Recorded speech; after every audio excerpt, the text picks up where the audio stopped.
কৰোনাক লৈ কাৰ ৰাজনীতি? কোভিডক লৈ তেওঁলোকে কেম্পেইন চলাই আছে। এইখন কেম্পেইন চলাবলৈ গৈছে। কিয় কৰিছে ৰাজনীতি? এইটো যে নিৰ্বাচনী কেম্পেইন, তেওঁলোকেতো ইলেকশ্যন কেম্পেইনেই কৰিছে। অভিযোগ প্ৰতি অভিযোগ শাসক বিৰোধীৰ। কৰোনাক লৈ ৰাজনীতিৰ শব্দটোৱে অহা উচিত নহয়। কৰোনাক লৈ কোনো ধৰণৰ ৰাজনীতিৰ গোন্ধও অহা উচিত নহয়। কৰোনা মহামাৰীৰ মহা আতংকৰ মাজতেই ৰাজনীতিত আৰম্ভ হৈছে কৰোনাক লৈ চলা বিতৰ্কৰ ৰাজনীতি।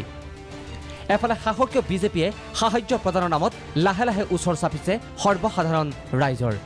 লগতে ঘোষণা কৰিছে জনসম্পৰ্ক অভিযানৰ কথা। অহা 16 জুনৰ পৰা হ'ব বিজেপিৰ জনসম্পৰ্ক অভিযান। 2021 বিধানসভা নিৰ্বাচনৰ লগতে BTC নিৰ্বাচন তথা পৌৰসভা নিগম নিকায় নিৰ্বাচনৰ বাবেও ইতিমধ্যে শাসকীয় দলটোৱে লাহে লাহে আৰম্ভ কৰিছে প্ৰস্তুতি।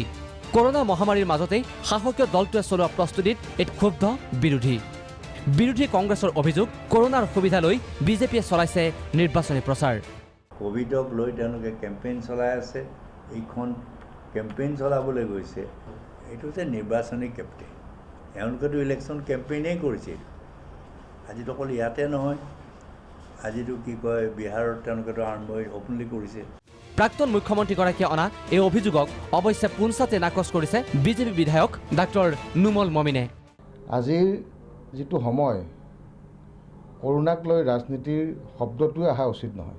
এই কৰোনা মহামাৰীৰ সময়ত তেখেতসকলে তেনেধৰণৰ বক্তব্য দিয়াটো উচিত নহয়।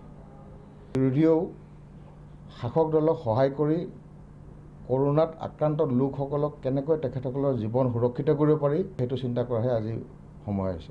অভিযোগ অস্বীকাৰ কৰিলেও অৱশ্যে বিধায়কগৰাকীৰ দাবী, বিধানসভা নিৰ্বাচন তথা BTC নিৰ্বাচনত দলে দেখুৱাব ভাল ফলাফল। আমি বহুত আগতেই কৈ আছিলোঁ, আপকি বাৰ বিজেপি প্লাছ 100 পাৰ। আমি সেইটো এতিয়া অটল। BTADটো আমাৰ ভাল খবৰ হ'ব। ভাৰতীয় জনতা পাৰ্টীৰ যিটো ধ্বজা, আমি সেইটো উৰুৱাবলৈ সক্ষম হ'ম। ৰাজনীতিত কোনো এটা বস্তুৱেই অসম্ভৱ নহয়। কৰোনা বিৰোধী যুঁজৰ মাজতে এতিয়া এনেদৰে ৰাজনীতিটো শাসক বিৰোধীৰ মাজত চলিছে আন এক ৰাজনৈতিক যুদ্ধ। এই যুঁজে অৱশ্যে কৰোনা বিৰোধী যুদ্ধ জয়ৰ সলনি কাৰ জয় হ'ব তাৰ বাবে কৰিব লাগিব অপেক্ষা।